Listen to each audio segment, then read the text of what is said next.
Então, agora sim, todos presentes, convidar o nosso palco virtual aqui o Alex Carvalho, que é presidente do Sinduscon do Pará, e a quem eu agradeço imensamente, assim como o Antônio, pelo apoio que nos deu desde o início, pelo tratamento especial que deu a Smarts, com muito carinho, também tratou o nosso evento como se fosse do próprio Sinduscon, e de certa forma é. Então, Alex, reforça aqui o meu agradecimento do início, do meio, e agora reforça aqui antes de começar o seu painel. Muito obrigado você, a Eliana também, que deve estar nos acompanhando, agradeço ela pela ajuda que vocês nos deram, e o mesmo agradecimento eu direciono aí para o Bruno da ADEME, certo? Que é o presidente da ADEME. Então, pessoal, sejam bem-vindos, Alex, Bruno, Pedro, superintendente executivo de habitação da Caixa, também seja bem-vindo.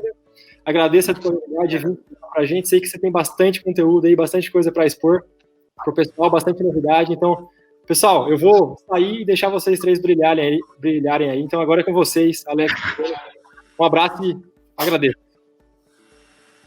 Ô, Leonardo, eu agradeço muito. Antes de você sair, eu quero te agradecer, quero te parabenizar pela forma como você conduziu aí o evento de uma forma brilhante, com maestria, demonstra toda a expertise das marcas, da GRI, do grupo GRI, e o Sinduscon fica muito honrado de poder ajudar, apoiar um evento como este, e certamente engrandecerá, trará muito conteúdo, está trazendo muito conteúdo para toda essa audiência aqui que está dando a honra de poder falar e mostrar um pouquinho também o papel da entidade, o papel do Sinduscon.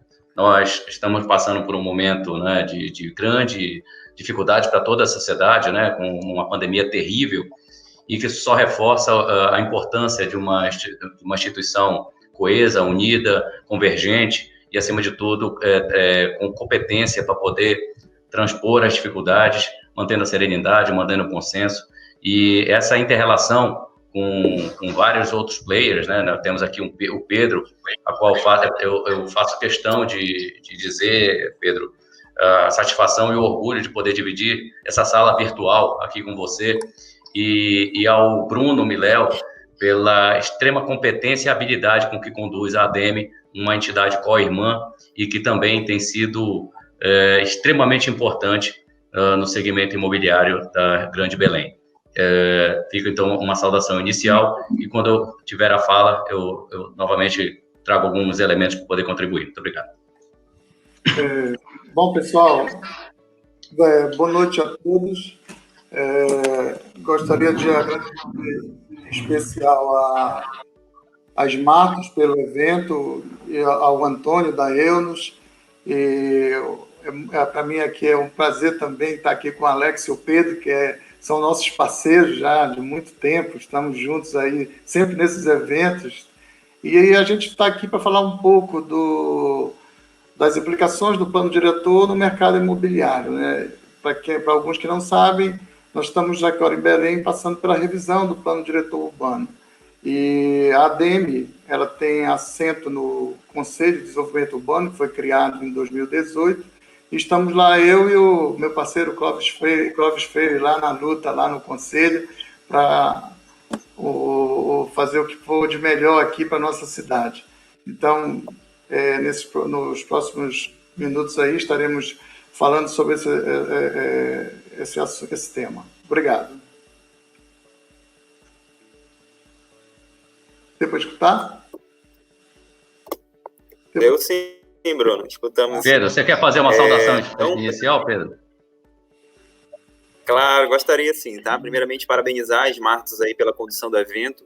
Acho que veio com muito conteúdo, né? Um conteúdo riquíssimo. Para mim mesmo, em pensar de forma de sair daqui com vários insights, várias anotações, né? Achei muito legal. Acho que a questão do tempo, né? É muito conteúdo e acaba que a gente acaba não tentando interromper, que eu acho que é importante, mas eu acho que a gente ainda tem muito conteúdo para trazer também. Então, o Sinduscon e a ADEME são parceiros, realmente, né? A Caixa, como uma instituição financeira que atua, que é um banco de habitação, eu acho que também vem engrandecer aqui o evento. Venho trazer alguns dados, né? Como o Fórum Imobiliário do Pará, né? Então, também, assim como o Glauber da Brain trouxe, vem trazer alguns dados da contratação no estado do Pará, né? E como a Caixa se comportou, né? Como se comportou a contratação do crédito imobiliário dentro da Caixa no primeiro semestre do ano, e qual é a nossa perspectiva de contratação de empreendimentos para o segundo semestre, tá? a gente falar um pouco sobre as nossas condições de financiamento, né? Trazer aqui para as construtoras que estão acompanhando o evento, né, as nossas condições de financiamento atuais, né, que estão bastante atrativas, né, com a queda da Selic, a gente está hoje com uma perspectiva de contratação bastante expressiva, também por conta dessa redução muito expressiva da nossas taxas de financiamento à produção de imóveis. Tá? Então, a ideia é essa, discutir um pouco com vocês e também, obviamente, falar um pouco, né, quem tiver com dúvidas sobre as medidas que a Caixa adotou nesse cenário de pandemia para enfrentar esse período que a gente está vivendo. Obrigado, Pedro. Obrigado, Bruno. Sabe, Pedro, antes de começar, eu tenho alguns slides, serei muito breve, porque eu acho que o conteúdo que a Caixa vai trazer, sei que são de extrema relevância, o papel da Caixa no mercado imobiliário do Estado, né, somente na habitação de interesse social, é muito forte. Mas eu queria iniciar, Pedro, falando, o Bruno sabe bem do que eu vou dizer, de quanto o nosso grupo de associados, o grupo de empresas, tem mudado, sabe, o mindset, né, do papel da entidade e do papel do associado para com a entidade, né, não só um papel de aguardar anualmente o que é que vai vir a discussão da convenção coletiva, mas de uma coparticipação. Então, o Antônio Rezende, meu amigo que eu conheço de uma longa vida, aí, chamo de Tom Zé, teve um papel relevante, muito importante, a qual eu faço questão de agradecer. Isso tem sido um perfil dos nossos associados. E ele o fez não por amizade ao Alex, mas um compromisso institucional para com o Sinduscon, trazendo players como as marcas, trazendo a abordagem como a Caixa, como o mercado de capitais também, fortíssimo também no painel, e o Guzarello, que eu até brinquei agora há pouco, vamos fazer para aumentar a audiência, eu vou fingir que ele voltou, o carequinha voltou, mas esse aqui não tem como competir. Gente, eu quero colocar algumas questões aqui, vou tentar compartilhar uma tela. Deixa eu ver se eu consigo.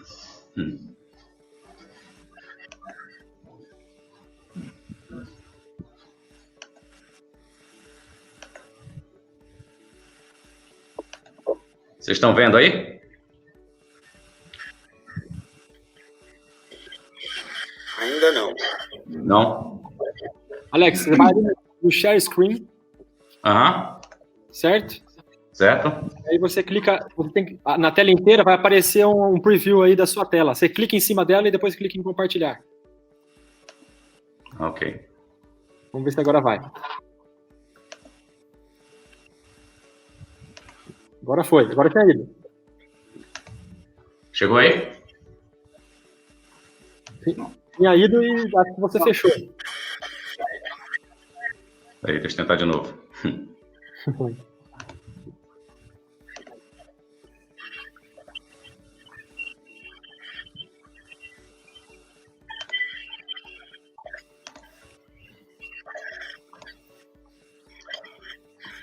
O Leonardo, tá compartilhando a tela que eu tô vendo. Como é que eu faço para ir para a tela que eu quero compartilhar? Para outra janela. Habilita seu áudio, por favor. Alex, você vai apertar Share Screen, aí vai ter a janela do aplicativo, tá vendo? Tá, achei. Aí você clica na janela que você quer compartilhar e compartilha. Acho que agora foi. Beleza.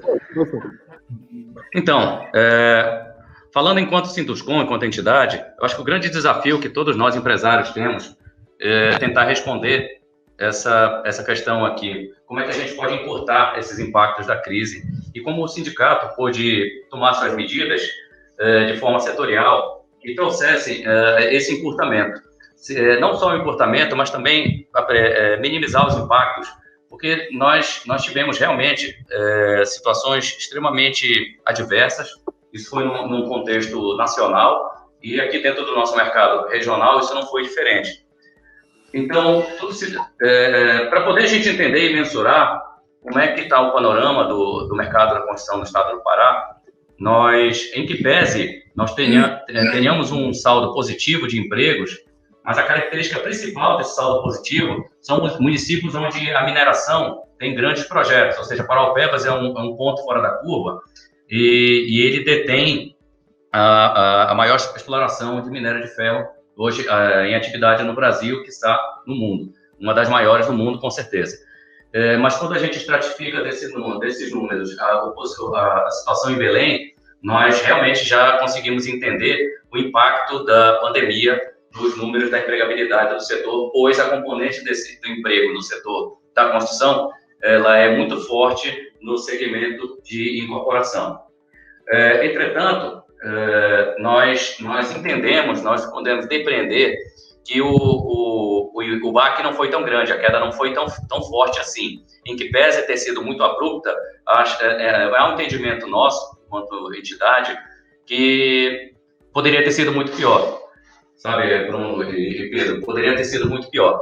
Nós já estamos apresentando, mesmo relacionados a essa questão específica da mineração, mas já há números que apontam que a perda segmentada, mesmo no segmento, mesmo na atividade de incorporações, do mercado imobiliário, ela já começa a apontar como resgate da empregabilidade. Ou seja, muito em breve nós já teremos os reflexos positivos, ou seja, voltar àquela sequência de retomada, né, que estava evidente com relação ao emprego.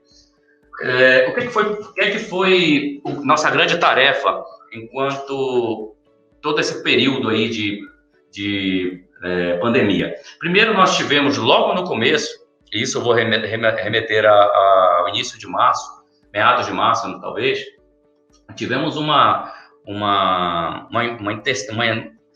participação muito forte dos sindicatos laborais, rodando canteiros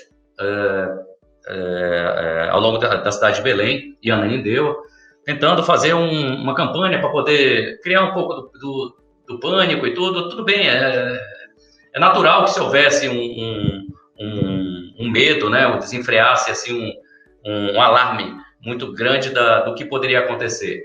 Mas nós temos responsabilidade, nós sabemos que a manutenção dos empregos, ela não permite, se tiver um olhar com critério de como se fazer uma paralisação de obra, ela jamais poderia ser de uma forma abrupta e que, de uma hora para outra, como se fosse uma máquina desligasse e, no momento seguinte, que tivesse adequado, religasse. Então, nós tivemos um trabalho muito forte de convencimento, até mesmo o Ministério Público, o Ministério Público do Trabalho, falamos com diversos sindicatos do estado do Pará, a qual o Sinduscom tem relação, e na grande maioria, na larga maioria, nós conseguimos que o bom senso prevalecesse.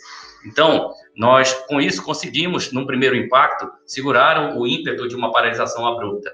Logo na sequência, nós começamos a elaborar, salvo engano, foram 12 boletins orientativos, quase que semanalmente, ou até mesmo mais de uma vez por semana.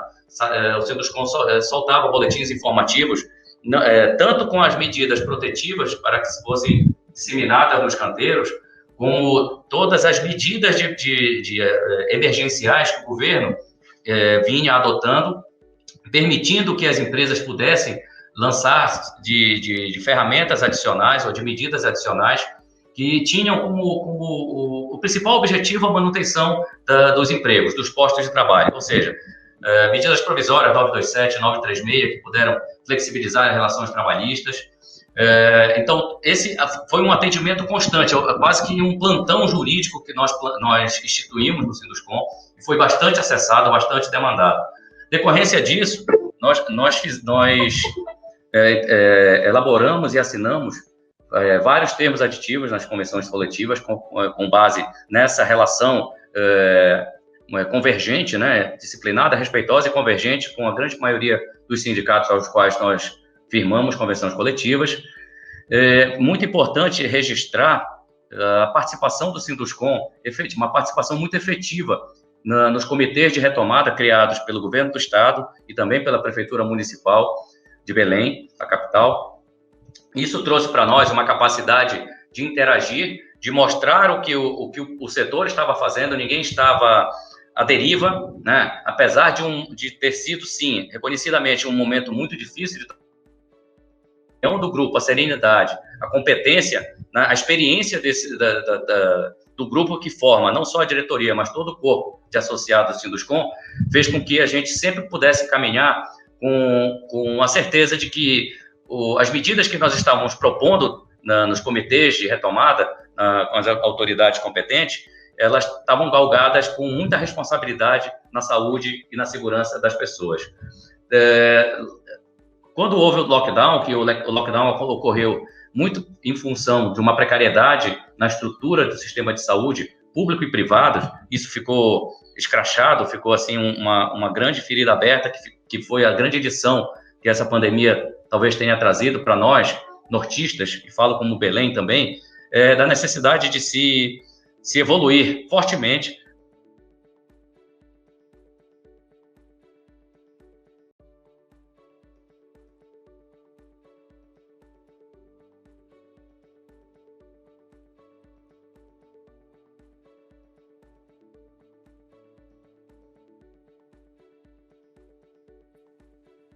Bom, pessoal, acho que caiu a internet do Alex.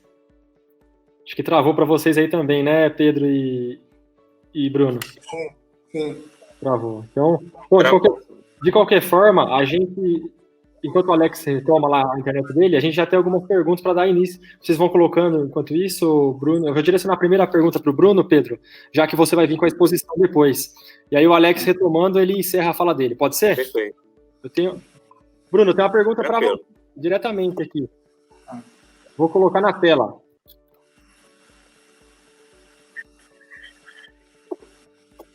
Hoje, quais são os maiores gargalos que atrapalham o desenvolvimento imobiliário no Pará, especificamente na capital Belém, e como resolvê-los? Acho que o pessoal viu aí que você ia tratar um pouco do diretor urbano e já antecipou as perguntas. Bom, realmente a pergunta procede e é bem pertinente ao tema do que nós estamos tratando aqui. Nós víamos, é importante pegar os números que o Cláudio passou para a gente, que mostra que a gente vinha no mercado imobiliário numa retomada, a gente vinha uma retomada desde o segundo semestre do ano passado.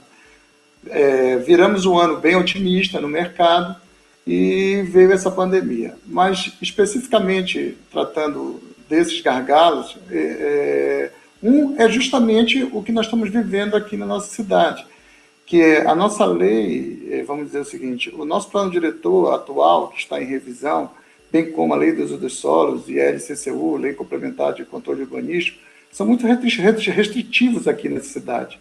Então, a gente pode ver que Belém vem aos poucos, então, e aí são muitos retalhos. É um decreto, vai complementando o outro, e com isso cria-se várias barreiras para que tenha clareza quando você vai investir em determinada área. Isso cria uma certa insegurança para quem está investindo aqui, quem entra no mercado, sente muito isso. Então, hoje, a legislação aqui em Belém é um dos grandes gargalos. O outro gargalo que a gente tem no mercado é a logística, né? Nós somos um estado consumidor e a logística aqui para a gente é fundamental, não é só a obra. Eu acho que bem que como o sucesso do Antônio, como ele falou lá na exposição dele, é justamente isso, que você controlar isso, né? Esse planejamento dentro dessa logística, que é uma certa dificuldade para a gente aqui. Estradas, assim, vamos dizer assim, para a gente chegar aqui com nossos insumos, é complicado. Um outro problema que hoje, que a gente vê na pandemia, mas a gente sofre aqui também muito, é o acesso ao crédito. Embora eu tenha acompanhado aqui, a Caixa Econômica está dando um show na pandemia, né? São várias medidas que vêm saindo, uma atrás da outra, e vem realmente nos surpreendendo. E a gente também tem um pouco aqui, que já foi falado, a dificuldade na inovação. Porque nós estamos longe dos grandes centros, é um pouco complicado para a gente colocar, porque a construção civil, normalmente, ela é um pouco mais conservadora. Não é tão simples mudar de um modelo ou mudar uma nova experiência. Você tem que olhar que o nosso bem é um bem durável, né? Então, a gente tem que avaliar bem as tecnologias, os modelos, ver bem o que foi implantado, tá entendendo? Para poder realmente você utilizar em larga escala. Não é tão simples um produto durável. Não é tão simples assim para você também modelar isso ao longo do tempo, né? E outra dificuldade, que é o que a gente vem tendo hoje também, não deixa de ser o gargalo, é que as mudanças de tendências são muito grandes, como o professor Romeu colocou, né? Passamos para 2030, então, quer dizer, as mudanças são muito grandes, a dinâmica na cidade, idem. Então, quer dizer, hoje eu até digo que é normal, se recomenda uma revisão de plano diretor a cada 10 anos, mas hoje a dinâmica é tão grande que isso poderia até ser pensado a cada 2 anos, a cada 3 anos, por que não? Está entendendo? Você tem essa dinâmica muito rápida, a mudança de comportamento. Então, isso pode dar agilidade para o gestor público e para o setor, para que você possa, vamos dizer assim, ter mais agilidade no desenvolvimento da cidade, nesse planejamento. Eu vou deixar o Alex concluir, depois eu volto. Eu espero ter respondido respondido a pergunta dos gargalos, e depois eu volto a falar mais um pouco dessa explicação. Meu mestre Bruno, se você me permite, primeiramente me desculpe, eu dei um pico de energia aqui, eu acabei perdendo o sinal. Mas se você me permite, eu quero completar um pouquinho essa pergunta que lhe foi feita. Eu acho que aqui a gente não tem muito que estar medindo as palavras certamente com respeito, mas eu acho que o principal problema que a gente se depara, Bruno, é com a necessidade de mudança do mindset, de que muitas pessoas ainda do setor público veem o empresariado como um grande oportunista, um malfeitor, e de que as propostas vindas do segmento privado são apenas para o interesse próprio e para fazer mal, se aproveitar de oportunidades e de fragilidades alheias. Eu não tenho receio nenhum de dizer isso e dizer na frente do Pedro que é um servidor público, mas que a Caixa tem mudado bastante esse mindset. A gente tem um diálogo, né, Pedro, extremamente produtivo, extremamente leal, e pode até ter pontos de divergência, mas não há antagonismos. Então, este antagonismo entre o público e o privado precisa cessar de uma vez por todas. Não existe mais, nem por parte do setor privado, não cabe mais as tentativas não republicanas ou nas entrelinhas, né? Não há mais espaço para isso. A verdade, a transparência e a lealdade têm que prevalecer acima de tudo. Os interesses têm que ser interesses de um objetivo privado, mas também que não entre em detrimento à coletividade. E eu acho, Bruno, que essa mensagem ela é extremamente importante ser dita, porque eu entendo, particularmente falando, que isso é um grande mal que precisa mudar para o bem de todos. Eu não sei até onde foi conseguido eu apresentar, mas eu não quero tomar mais o tempo do Pedro. Deixa eu ler aqui, a lei passiva com frequência de debate CEBIC, uma das maneiras importantes do mercado imobiliário para a economia. Aqui no Pará, isso se traduz em números. Então, aproveitando a pergunta, eu volto um pouquinho lá para a apresentação, para traduzir em números o que é que nós temos. Nós temos, através da pesquisa que a gente faz em parceria com a Brain, temos aqui estratificado, já tivemos 8 edições trimestrais desse censo. Isso trouxe para a gente um ganho significativo quanto a mensurar o nosso mercado, mensurar a importância do nosso mercado e mensurar o quanto ele tem evoluído ou não, ou estagnado. O Bruno e até o Pedro também tem sido muito parceiro nosso do Sinduscom, que através dos números que a gente consegue obter, a gente consegue encontrar, de certa forma, algumas deficiências, e que eu não digo que sejam deficiências unilaterais, ou que sejam pontuais, mas algumas escassezes que o mercado tem espaço para ser absorvido com maior ímpeto, mas que, de certa forma, estamos patinando em alguma coisa, e esses números traduzem, estratificam, né, e escancaram a necessidade da gente olhar os vários segmentos, né, do mercado imobiliário e aproveitar melhor as oportunidades. Por exemplo, o Estado do Pará é um grande doador de recursos do FGTS, porque a cota-parte que é destinada a ele em função do déficit habitacional e do índice populacional do Estado do Pará, acabam que os recursos não são otimizados e utilizados. Então, esses recursos acabam retornando para o Conselho Curador do FGTS e repartido em outras unidades da federação que tem maior celeridade ou então maior predisposição para utilizá-los. Então, a nossa briga para poder buscar maior efetividade dos processos de contratação, maior dinamismo nas ferramentas que hoje se precisa ter, com base a digitalização, a forma eletrônica como os processos podem se dar. A Caixa Econômica está dando mais um grande o aderindo ao registro de imóvel eletrônico. Então, isso para nós é de grande valia, porque se o ambiente da incorporação já era um mercado analógico, o nosso era analógico ao extremo, então nós precisamos resgatar isso. E é só essa participação nossa na CEBIC, ela é muito importante, porque ela traz exemplos de boas práticas muito, muito bons e aumenta o nosso poderio de discussão, não só com a Caixa, mas também no ambiente dos cartórios, no ambiente com as prefeituras, com o governo do Estado, para que a gente tenha regras mais simplificadas, nunca mais frágeis. Nós não estamos buscando fragilizar a legislação ou até mesmo criar ambientes mais inseguros. Mas o fato é que nós precisamos saber que existem lacunas que precisam ser melhor preenchidas. Eu fico aqui à disposição para a gente, para o bate-papo, Pedro. Eu acho que o conteúdo, você tem um conteúdo excelente para ser mostrado e eu espero que você possa aproveitar esse momento aí e agradecer mais uma vez. Estou aqui à disposição. Pedro, eu vou só complementar e vou rapidinho, porque a gente quer ver você apresentar. Então, como o Alex falou, o mercado imobiliário ele é um parceiro da cidade, que, na verdade, é ele quem segue o ordenamento, tá? E ele, vamos dizer o seguinte, e é quem realmente, em muitos casos, muitas cidades, é quem desenvolve uma determinada região em parceria com a prefeitura, quando a prefeitura privilegia determinada área. Mas o que a gente tem que entender, assim, vamos dizer, com o plano diretor, ele determina as políticas públicas do desenvolvimento da cidade.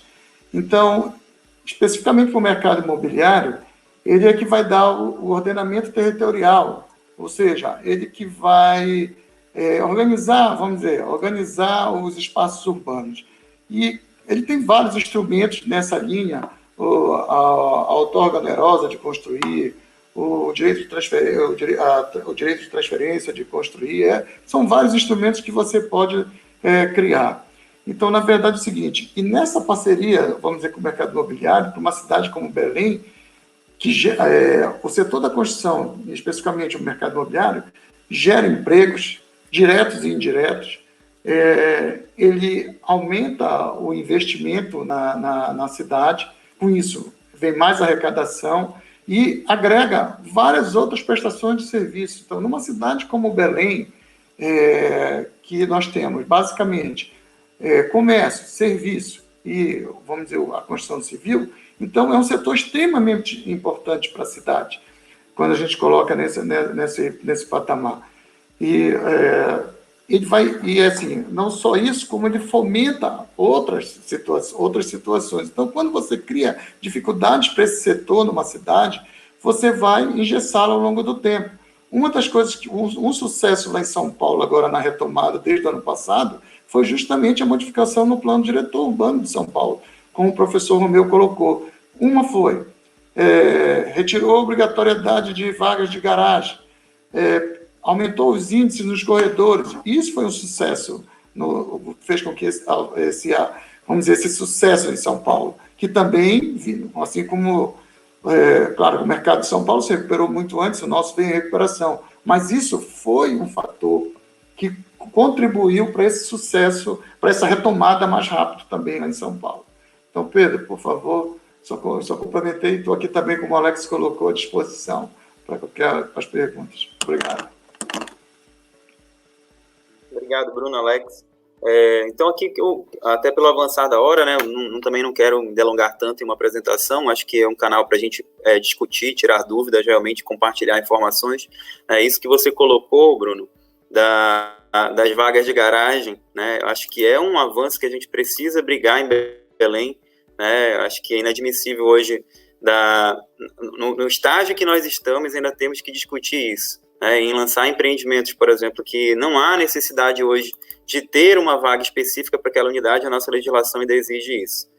Isso, com certeza, é um dos empecilhos, né? Voltando para aquela resposta da primeira pergunta que foi feita, né? Do avanço do nosso mercado imobiliário.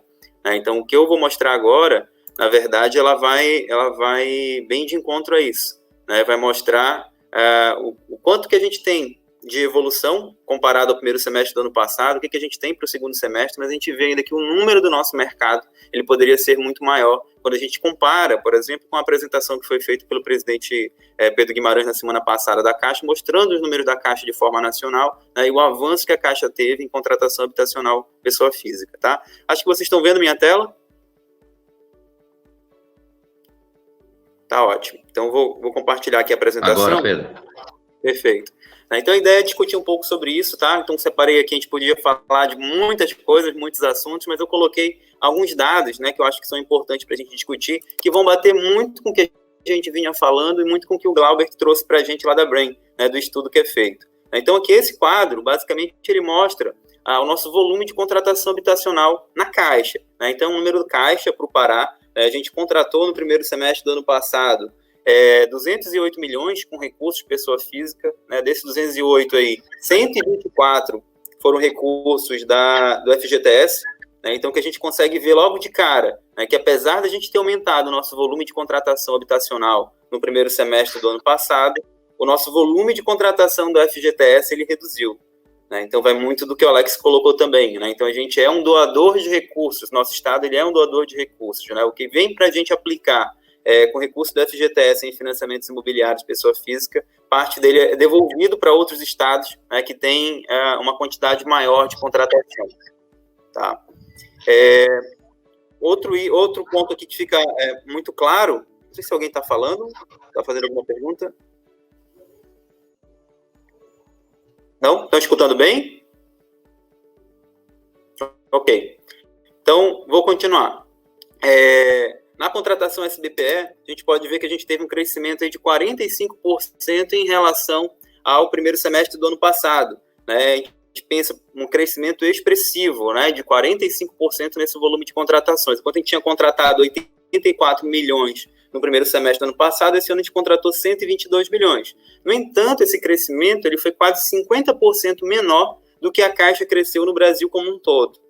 E isso se explica muito por conta da quantidade de empreendimentos que deixaram de ser lançados muitas vezes aqui em Belém, que é onde a gente tem a maior utilização desse fund, por conta de entraves, né? Muitas vezes em incorporação em cartório, que demora muito, em documentos que são necessários de serem emitidos pela prefeitura ou pela concessionária de saneamento público que a gente tem no estado, né? Então, são alguns entraves também que dificultam, né, além do plano diretor, como o próprio Bruno citou em alguns exemplos, né, que dificultam o lançamento de novos empreendimentos e que fazem com que o nosso percentual de evolução de contratação ele esteja abaixo do percentual nacional. Ainda assim, a gente teve uma evolução, né? Se a gente comparar que nesse período avaliado, a gente tem uma pandemia nesse meio do caminho, né? Que grande parte das agências da Caixa passaram a atuar com apenas 30% dos empregados atuando na linha de frente, com atendimento basicamente do auxílio emergencial. Então, a força do nosso correspondente imobiliário, que atua como braço da Caixa do lado de fora, ele foi fundamental para que a gente conseguisse manter esse ritmo de crescimento, né? Conseguisse crescer mesmo com uma pandemia nesse período, né? Então, isso foi importantíssimo. Então, eu acho que, apesar de tudo, apesar do número não ser mais baixo do que a gente teve a nível nacional, a gente teve um crescimento expressivo em contratações habitacionais de 14%. Tá? Quando a gente olha em 2020, foram 1.886 contratos assinados no semestre. Quando eu falo aqui, a gente está falando apenas de mercado, a gente não está falando das habitações de interesse social. Fora isso, a Caixa fez uma contratação expressiva em entregas de empreendimentos do Minha Casa Minha Vida, PNHR e FDS. Então, a gente tem unidades sendo entregues também. Aqui a gente está falando de mercado, que eu acho que é o principal papel aqui do fórum.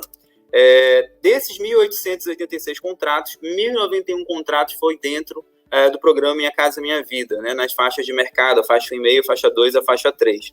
Então, a grande concentração aí de aplicação de recursos do FGTS e do programa. Tá?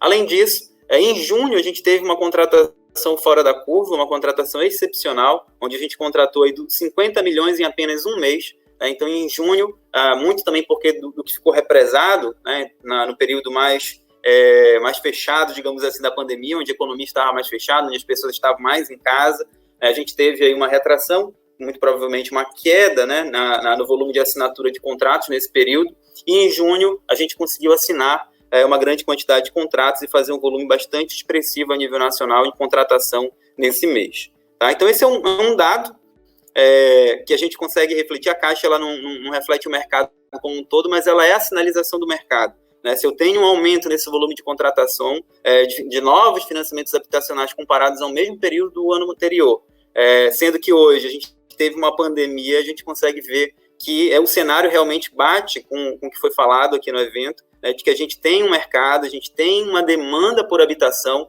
e aquelas empresas de construção civil que se adequaram de forma mais rápida para fazer essas vendas nesse novo cenário, elas têm saído na frente, né? Elas têm conseguido aumentar o seu volume de vendas.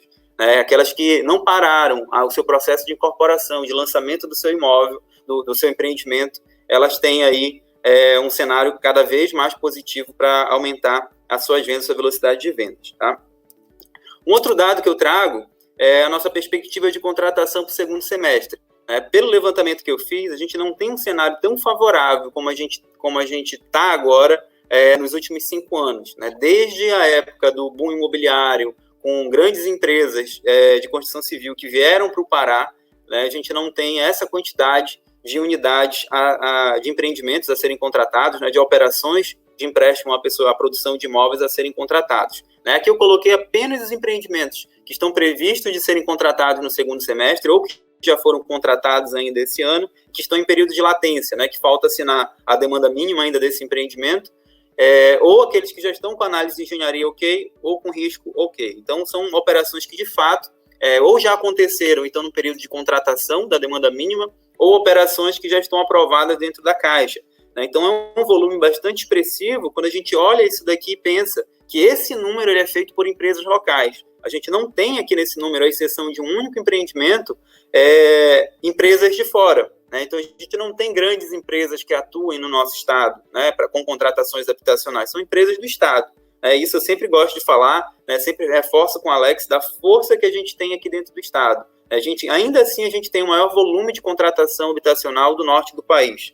Mesmo a gente tendo o Amazonas aqui do lado com grandes empresas, né, que atuam com empreendimentos imobiliários no estado, aqui a gente não tem isso. A gente tem apenas uma empresa de Minas Gerais que atua no nosso mercado hoje.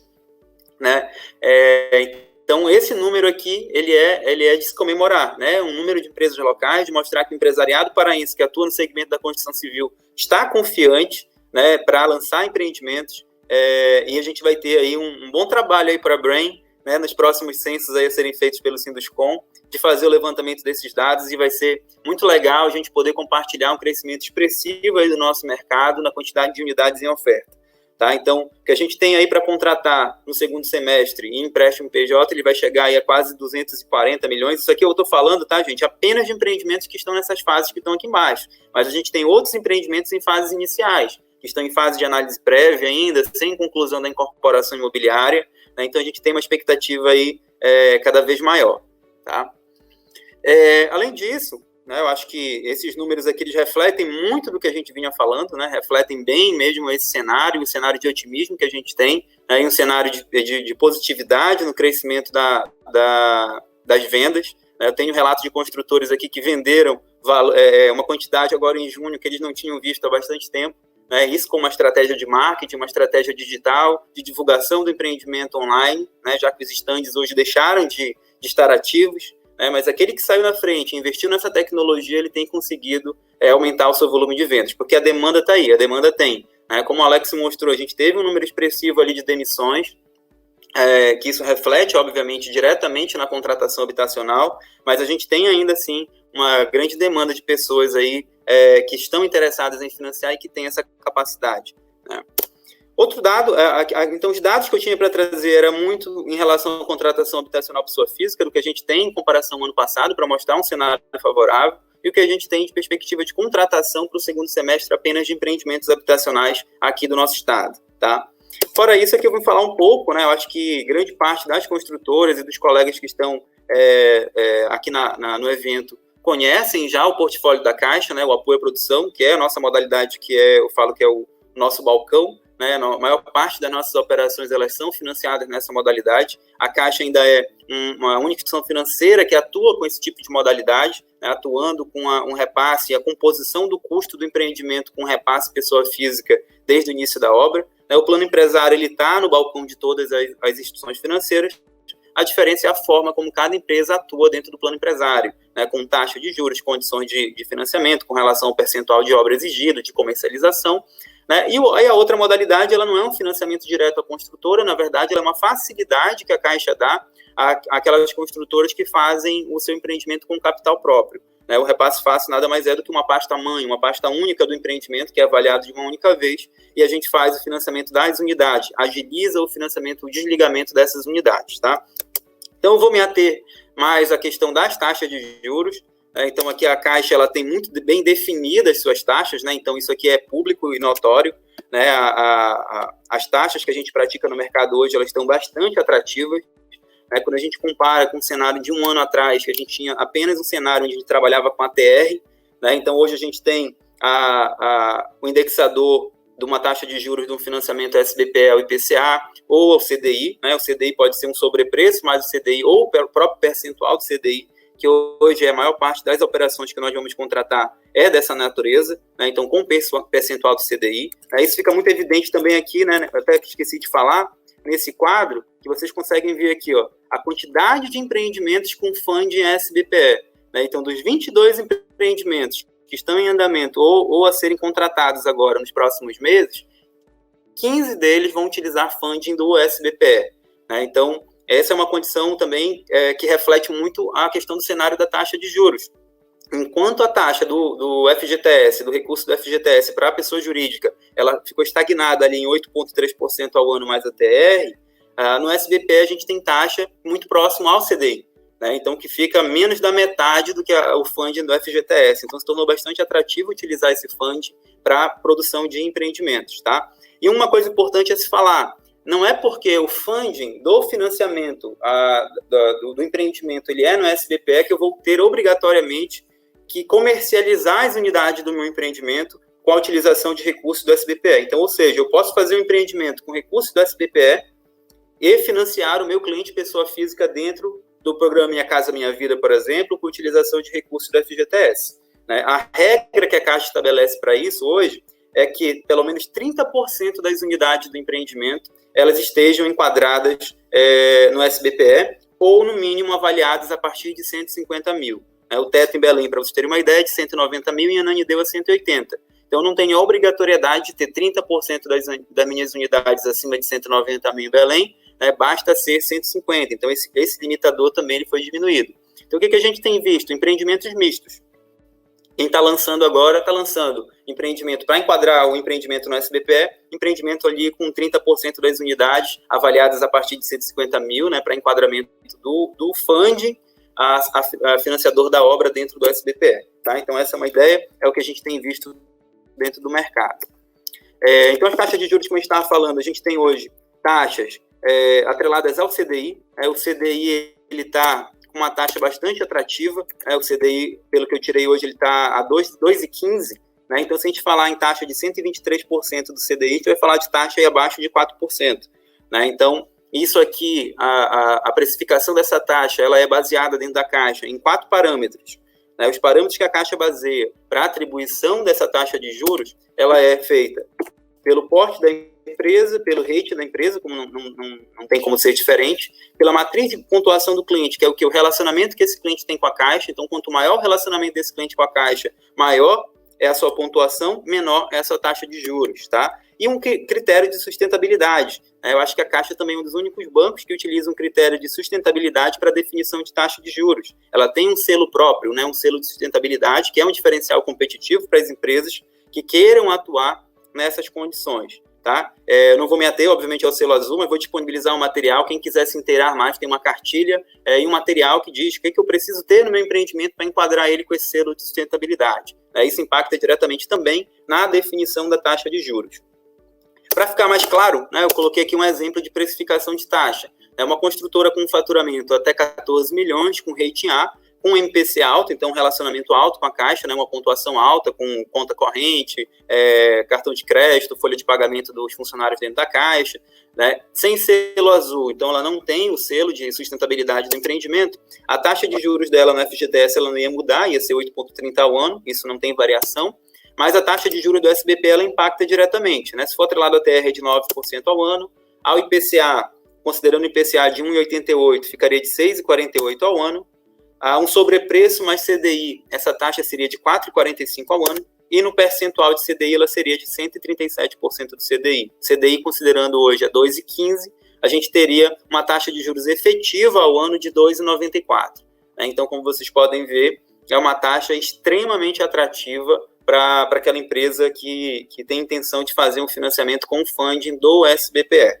Tá? Então, esse é, primeiro, assim, para trazer, porque apesar dessa redução de taxa ela ter ocorrido desde março, né, desde o início de março, ela coincidiu basicamente com um pouco da pandemia. Né? Então, muitas vezes, essa informação ela não chegou a alguns construtores que ainda têm aquela ideia de uma taxa de juros alta, né, atrelada apenas ao indexador da TR. Né? Não, hoje não. A Caixa ela tem a taxa pós-fixada para o financiamento à produção de imóveis, atrelada tanto ao CDI quanto ao IPCA. Tá? Então, essa é uma opção do construtor. A opção pelo indexador, pela forma como ele quer ter a correção dos juros do contrato habitacional de produção do empreendimento, é do construtor, é da empresa que faz essa opção. Tá? Falar um pouco sobre o apoio à produção, né? As principais características do apoio à produção elas não mudaram tanto, né? Então, a única coisa que mudou, né, foi até divulgado recentemente pelo presidente, foi algumas exigências com relação ao percentual mínimo de obra de 15% para recursos do SBPE.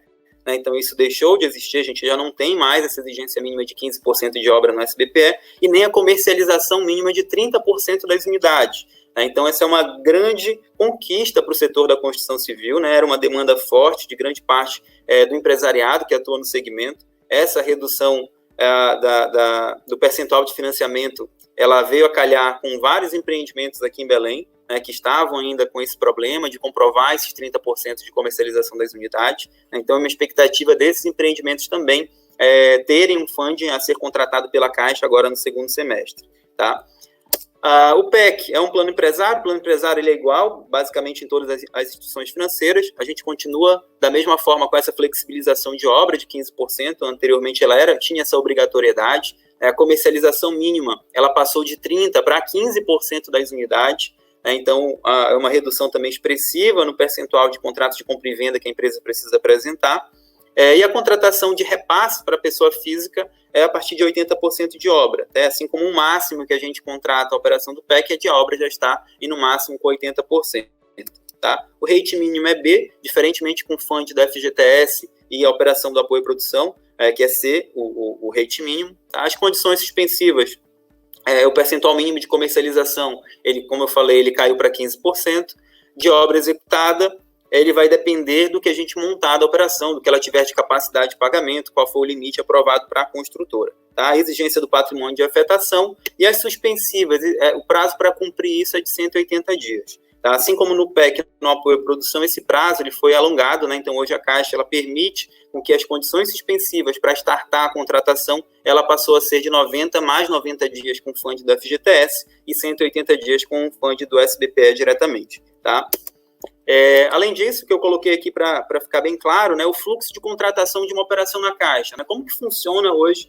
Eu, construtor, quero ter acesso a uma linha de financiamento ao meu empreendimento na Caixa. O primeiro passo é a avaliação de risco de crédito da empresa. Né, então, procurar uma agência para avaliar, para iniciar esse relacionamento e avaliar a empresa, fazer análise prévia do empreendimento, onde a gente vai fazer uma análise junto com o pessoal da engenharia da Caixa, onde a gente vai ter uma definição do valor de venda desse bem, né, até saber se ele bate com o valor da Caixa, o enquadramento dele em determinado programa, por exemplo.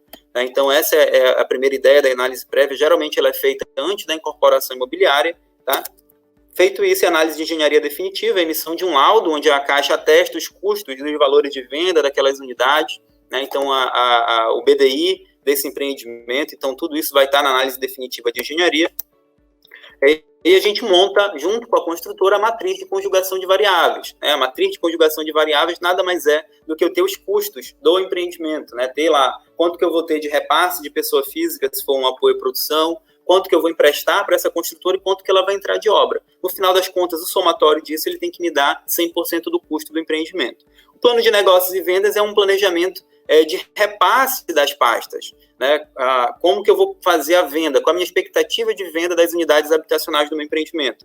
Esses dois documentos eles são exigidos para operações de apoio à produção. Tá? Na operação do PEC, a exigência apenas é a planilha de comercialização que a construtora precisa apresentar. Tá? Feito isso, a gente faz o impacto da operação no risco de crédito, aprovamos a operação, é feita a análise jurídica, onde a gente analisa o construtor, o terreno. Então, basicamente, a análise é feita para afastar qualquer tipo de risco jurídico em relação àquela contratação. Tá? Então, basicamente, esse é o passo. Feito isso, é interno dentro da Caixa, o comitê de crédito e a contratação dentro do nosso sistema. Tá? Então, eu falo que são 3 fases fundamentais. Uma é o risco, a outra é a engenharia e, por último, a análise jurídica. Então, são 3 análises que a gente precisa vencer com documentação e elas podem ser concluídas de forma concomitante, eu não preciso concluir uma para iniciar a outra. Então, eu posso fazer a minha análise de risco e a minha análise de engenharia ao mesmo tempo e a análise jurídica da mesma forma. Né? Então, eu falo que o fluxo de contratação ele vai muito também da construtora e da organização que essa construtora tem. Né? Ontem eu atendi um construtor que ele me perguntou, Pedro, me indica uma pessoa para me ajudar a contratar uma operação na Caixa. Então, é um construtor que ele trabalhou na Caixa há muito tempo atrás, né? Trabalhou com operação na Caixa há muito tempo atrás e que agora busca a Caixa novamente para a gente financiar o empreendimento dele. Eu falei, olha, você não precisa. Não, mas é muito difícil. Eu falei, não é.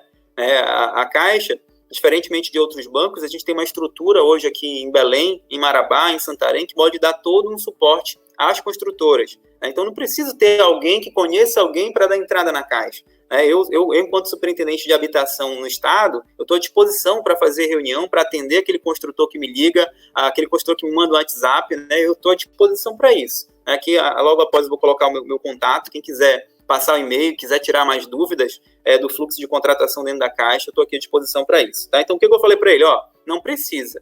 Para análise de risco é com a gente dá todo o suporte aqui na Superintendência de Habitação, e análise de engenharia, a gente tem os colegas da Gerência de Habitação aqui em Belém. Nós temos uma representação de engenharia em Belém que dá todo o suporte ao construtor que está fazendo pela primeira vez um preenchimento de documentos para aprovar um empreendimento dentro da Caixa. Tá? Então, diferente de outros bancos, a gente precisa caminhar para outro estado, muitas vezes, para fazer uma análise. Aqui não, aqui a gente faz tudo aqui, é tudo local, não preciso pagar ninguém para ajudar a fazer a aprovação, não existe isso. Aqui a gente está para fazer, para auxiliar o construtor, dizer o que precisa apresentar de documentos e fazer o negócio acontecer.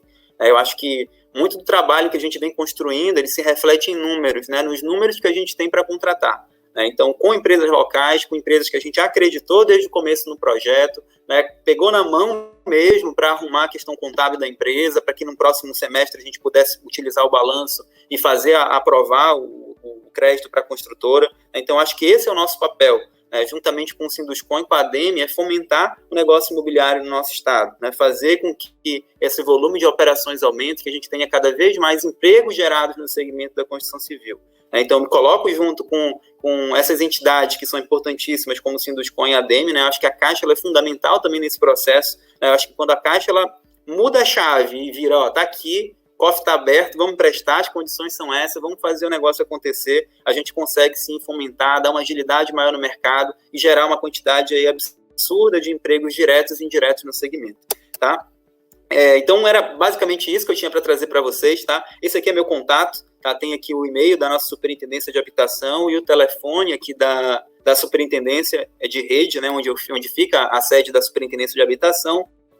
E esse material aqui também, né, que eu trouxe aqui para vocês, ele está disponível para download, né, eu disponibilizei aqui para download um material mais completo com relação à documentação para análise de crédito de uma construtora, o que eu preciso de documentos para avaliar dentro da Caixa, se a minha empresa tem faturamento até 15 milhões ou acima de 15 milhões, a documentação ela é diferenciada, para análise de engenharia, para fazer uma análise prévia de engenharia ou uma análise definitiva, e análise jurídica.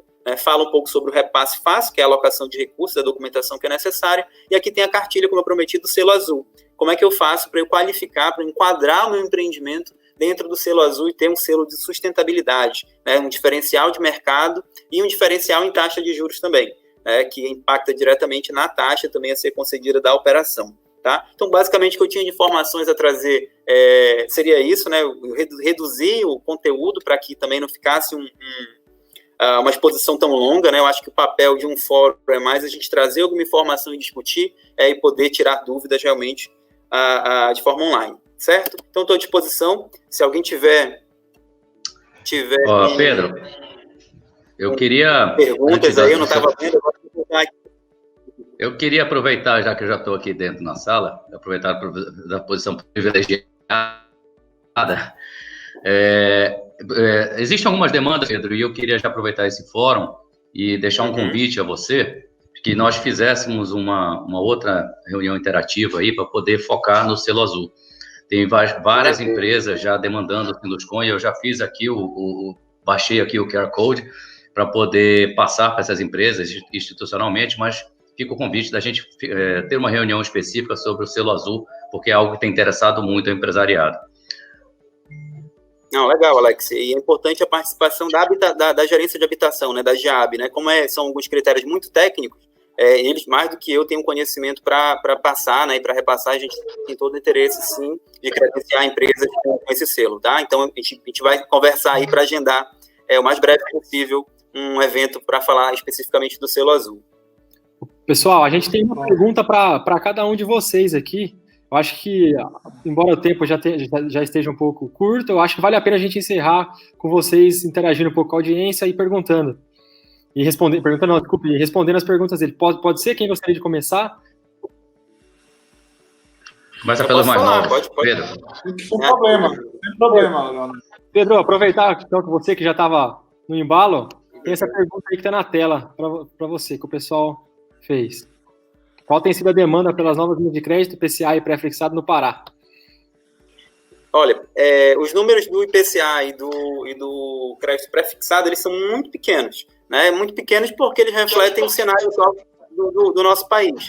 Não é muito confiável ainda a linha de crédito atrelada ao IPCA, né? O consumidor ele fica muito com o pé atrás por conta de um cenário recente. Um cenário onde a gente teve um IPCA de valor elevado. Se a gente for falar num cenário de curto prazo, está excelente. A gente tem meses que a gente tem deflação, né? Mas se a gente for falar num cenário de um período de um contrato habitacional, que são de 30 a 35 anos, talvez não seja tão interessante. Eu sempre falo para o cliente que ele quer fazer o crédito dele atrelado ao IPCA, porque a prestação dele vai estar baixa, ótimo. Mas eu falo, você tem que se programar para ter uma reserva, porque a hora que o IPCA aumentar, você vai ter a consequência também do aumento da prestação, né? Então, o cliente ele tem que ter essa noção. Sempre falo que é interessante o IPCA para aquele cliente que tem intenção de liquidar o imóvel, o financiamento dele num curto prazo. Se eu vou liquidar meu financiamento no curto prazo, eu diminuo o meu risco. Então, sempre eu falo, IPCA é para quem está vendendo o imóvel, que está esperando vender o imóvel para liquidar ou para amortizar o seu financiamento de um valor expressivo. Então, nosso percentual aqui ele é muito baixo, acho que é em torno de 2% das contratações. E o pré-fixado, hoje, no cenário que a gente vive também, ele não está muito atrativo, né? Se a gente for falar que o pré-fixado ele é de 9% ao ano para fazer, talvez o cliente que pensa assim, ele vai pensar, só vale a pena se eu tiver um cenário, quando eu faço meu crédito habitacional atrelado à TR, se eu tiver um cenário no curto prazo de uma TR de um valor expressivo. Então, realmente, acho que o pré-fixado, se a gente tiver 2 contratos ou 3 contratos no estado, é muito. Então, o IPCA a gente ainda tem algum percentual de 2% em torno das contratações, mas o pré-fixado realmente ele não pegou ainda. E não pegou pelo cenário que a gente está vivendo, pelo cenário aí com uma TR zerada. Acho que a partir do momento que a gente tiver uma variação maior na TR, talvez ele já valha mais a pena. Beleza. Agora tem uma pergunta aqui que eu acho que é bastante direcionada para o Bruno, mas acho que seria importante o Alex também complementar e, eventualmente, o Pedro, se tiver algum posicionamento sobre isso, que é sobre o plano diretor. Em junho do ano passado, a Prefeitura de Belém iniciou o processo de revisão do PDU. O que é urgente modificar em relação às regulamentações de 2008? É importante colocar assim, que a revisão, você não vai mudar, fazer um novo plano, justamente aqui, e a gente está usando mais a palavra mesmo, atualizar, vamos dizer assim. Então, o que acontece? Esse processo, na verdade, deveria ter começado um pouco antes, mas, como eu falei, o Conselho de Desenvolvimento Urbano de Belém foi instaurado por decreto em 2018, e a DEME, né, com assento lá, e a gente vem atuando, e o principal foco agora do CDU é exatamente o plano diretor de Belém, né? Então, o que nós temos N pautas urgentes, na verdade, e o que é assim, porque essas políticas públicas é que vão direcionar realmente o desenvolvimento da cidade para as diversas áreas, para os zoneamentos, como a gente chama, as ZAUs, as zonas de aproveitamento urbano.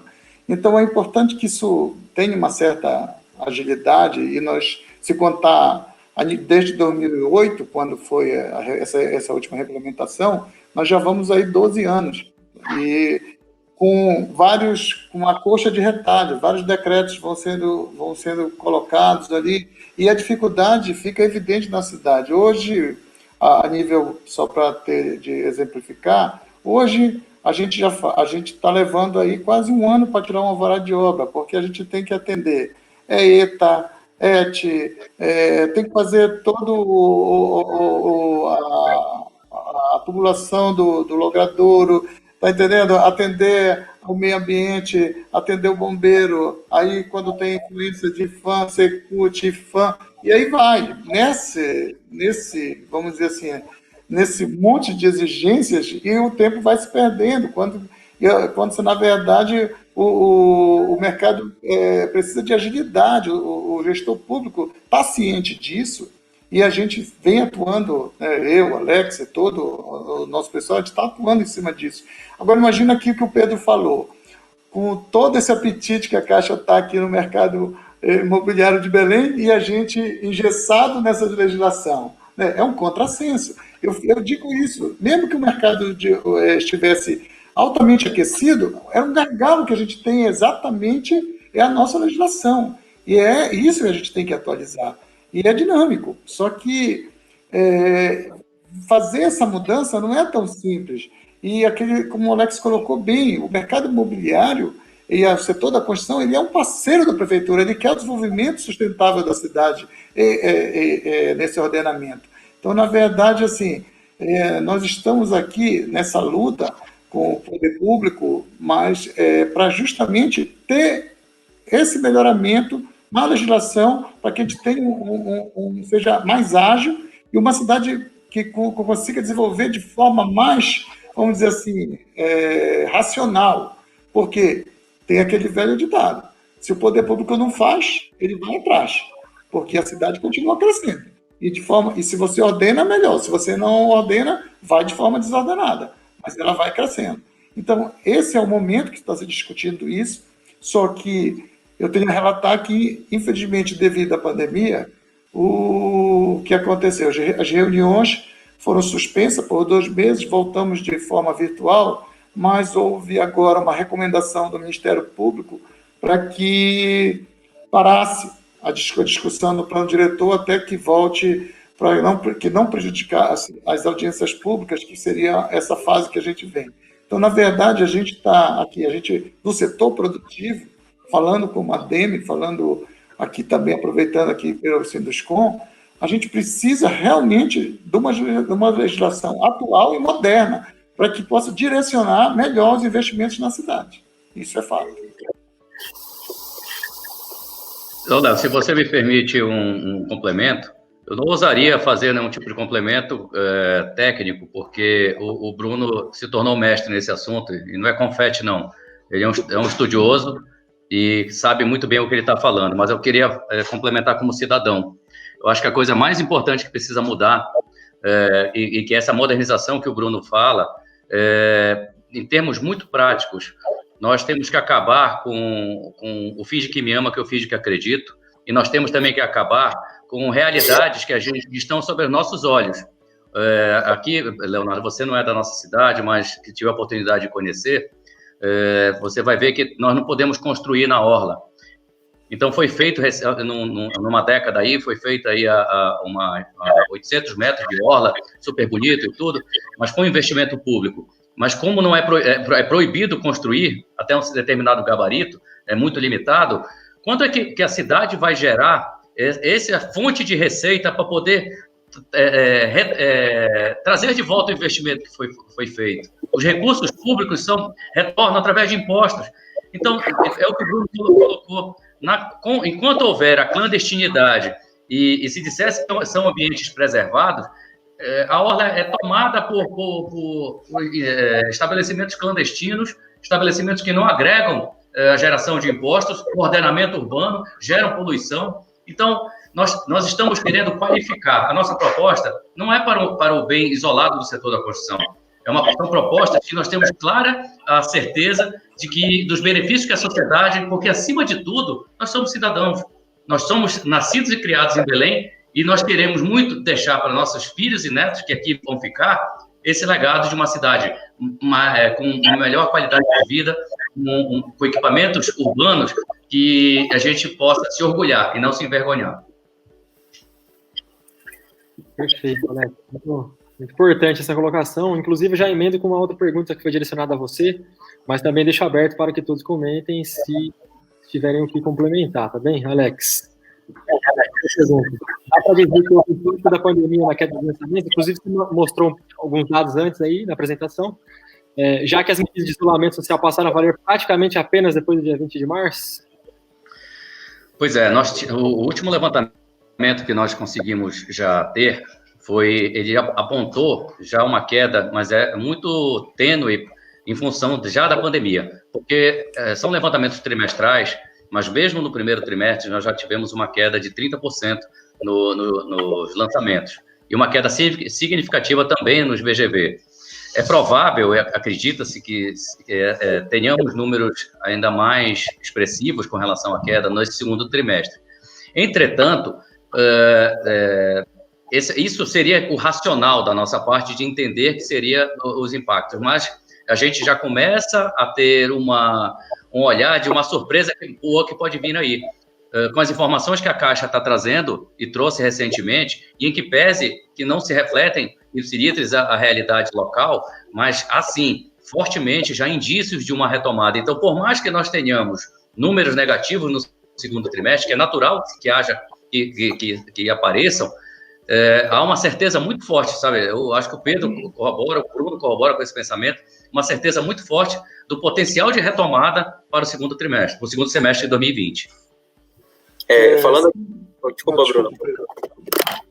Não, só falando aqui em relação ao que eu percebi, né, no mercado, aqui em relação ao lançamento de operações que a gente tinha para contratar no primeiro semestre, a gente teve, sim, uma quantidade aí significativa de lançamentos que foram postergados, em que as operações já estavam mais adiantadas, e isso muito aconteceu também por conta do atraso de incorporação, né, porque a pandemia ela afetou também os trâmites dentro de cartório de registro de imóveis, processo na prefeitura, então isso também fez com que o empresário acabasse adiando aquele lançamento previsto aqui para o primeiro semestre. Acho que é por isso que a gente tem também uma concentração significativa, como eu mostrei, de empreendimentos a serem contratados agora.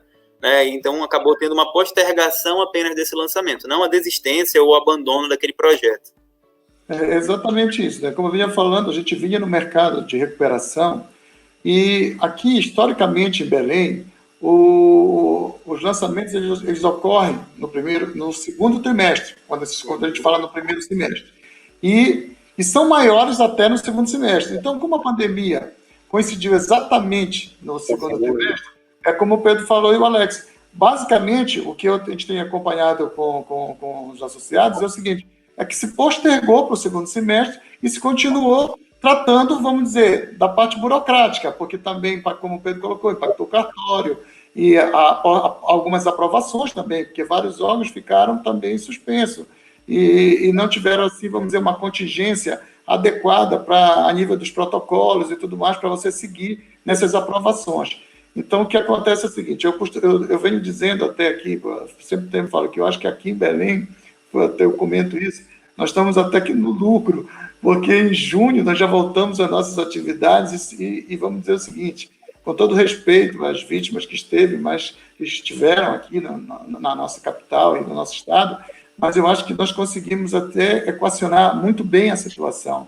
E isso tem a ver com o que o Alex falou, com a responsabilidade do que o Alex participou do grupo de retomada, tanto do estado como com o município, tendo esses cuidados, os cuidados que o setor tomou também nos canteiros de obra, as políticas que foram criadas, o que nós fizemos agora com o Sinduscon, que foi o que atendeu vários canteiros de obra, vamos dizer assim, com cuidado, a campanha, né, Cuidado se Constrói. Então, quer dizer, com isso, nós podemos dizer que nós estamos no lucro de ter voltado no dia 1º de junho para as obras não essenciais. Então, o que a gente vem notando é exatamente isso, é que se continuou o andamento, vamos dizer, da parte burocrática, em aprovação, cartório e tudo mais, mas que foi postergado para o segundo semestre mesmo os lançamentos. Então, acho que assim, nós estamos muito otimistas. Aliás, quem é do mercado imobiliário é otimista por natureza. Então, nós estamos bastante otimistas com relação ao segundo semestre. E teimoso. Pessoal, já caminhando para a reta final aqui, eu sei que vocês três estão na linha de frente aí para consolidar, desenvolver ainda mais o mercado imobiliário paraense. Então, eu acho que nada melhor do que encerrar o nosso fórum no Pará com uma mensagem de cada um de vocês que estão aí diariamente na batalha para que esse setor aí no Pará se fortaleça e lutando ao lado e não contra, muito pelo contrário, lutando ao lado da audiência que está nos acompanhando aqui até o final. Então, eu gostaria que vocês deixassem uma mensagem final e depois a gente caminha para o encerramento do evento e do painel. Bem, Alex, agora acho que é por ordem de idade inversa. A gente podia começar por ti. Só porque eu não tenho cabelo, olha. Bom, gente, eu mais uma vez agradeço, Leonardo. Um agradecimento a você, ao Lucas e toda a equipe das Martos, GRI. A qualidade das palestras foi excelente. Eu acho que cumpriu muito bem o papel, o objetivo desejado. Um orgulho do Sinduscon de poder juntar a marca Sinduscon às Martos e agregar ao público tamanha qualidade daquilo que se foi proposto. A Caixa Econômica, que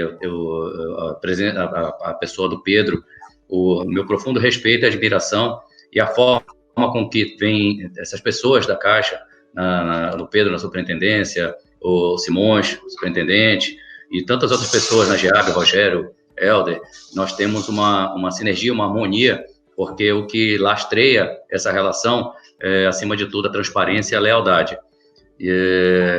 O Bruno, que hoje preside a entidade co-irmã do Sinduscon, faço questão de agradecer a ele e deixar um recado às associadas da ADEME, aos associados do Sinduscon, que essa nova era do posicionamento, da forma de gerir a entidade e a importância que as entidades setoriais têm, são momentos como esse, duríssimos, volto a dizer duríssimos, porque atingiu a vida de todos nós,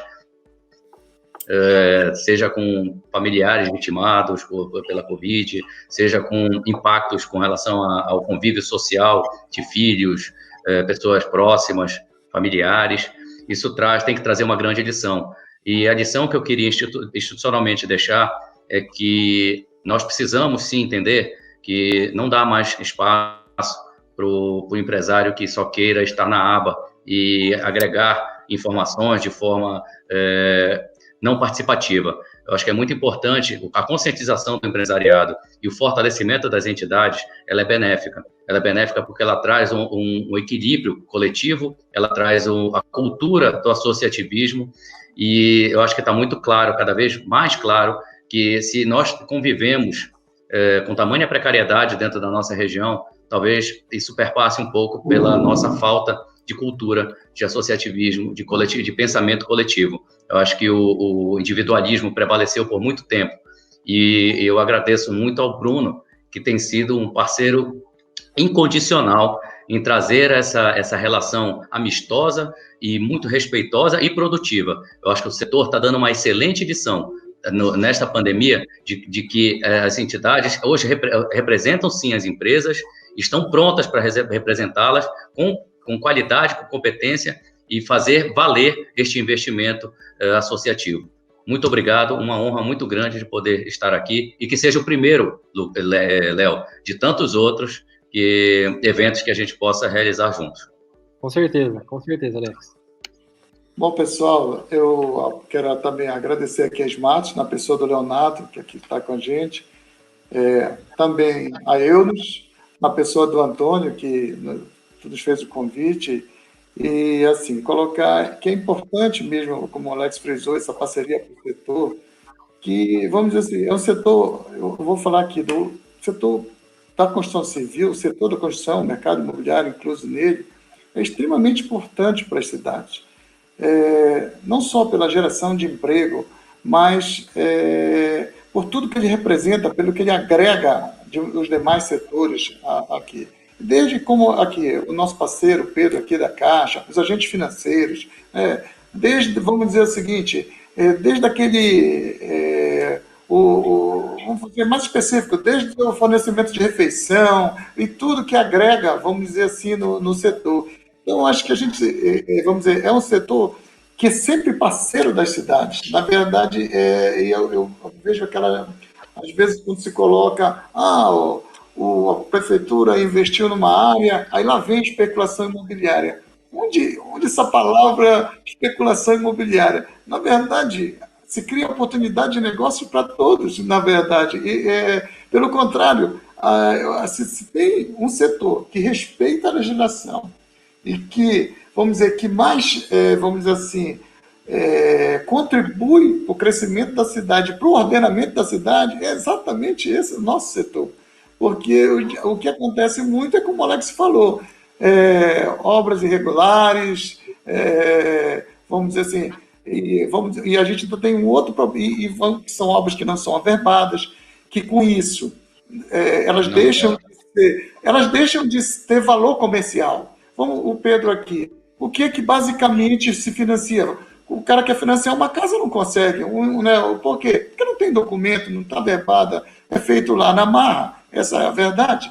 Então, só o mercado imobiliário é que vai realmente seguindo as regras e é que realmente, vamos dizer assim, contribui para o ordenamento da cidade. Então, eu acho que é importante dizer, o setor da construção, ele é parceiro da prefeitura, vamos dizer. Ele não é ofensor, ele é parceiro da prefeitura.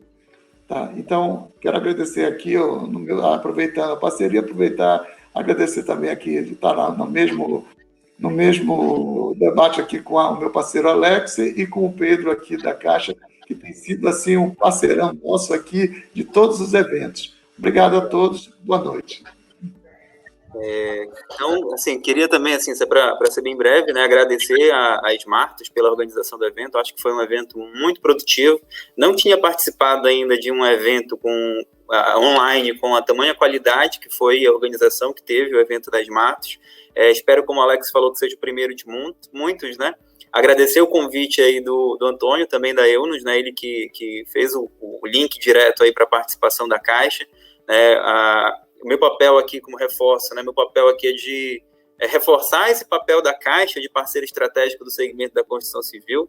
Então, a gente ter uma superintendência de habitação em um banco, num estado do tamanho do Pará, né? Dedicar um cargo de superintendente com uma estrutura para fomentar negócios e ter toda a estrutura técnica por trás dentro do estado, né, que a Caixa coloca os empregados ali, engenheiros capacitados para dar esse suporte ao segmento da construção civil.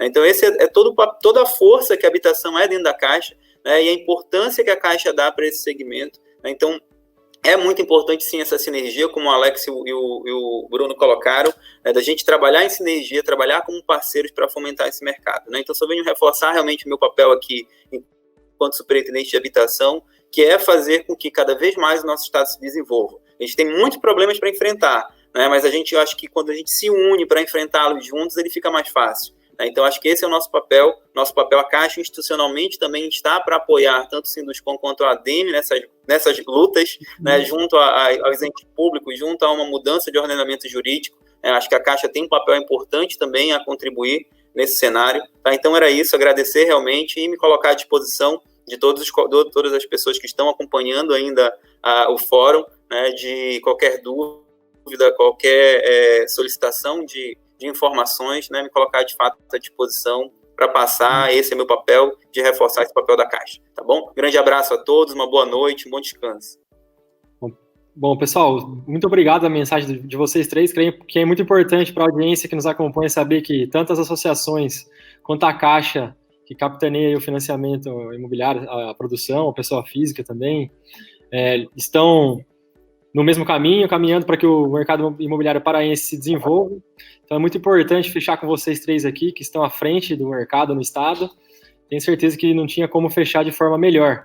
É claro que a gente gostaria de estar aí presencialmente em Belém, essa era a proposta inicial, quando a gente pensou no evento lá no final de 2019, mas infelizmente o corona não está deixando a gente atravessar algumas fronteiras nem aqui dentro do Brasil. Então, mas tenho certeza que em 2021 a gente vai estar aí presencialmente, vamos trazer ainda mais conteúdo, ainda mais gente para o debate, e vamos continuar aí essa parceria entre Smarto, Sinduscom, Caixa e todos da nossa audiência, todas as construtoras, incorporadoras do Estado, para que a gente caminhe junto e traga mais conteúdo para o mercado imobiliário paraense. Então, pessoal, agradeço Sinduscom e a ADEME, em nome do Bruno e do Alex, pelo apoio institucional desde o início, novamente.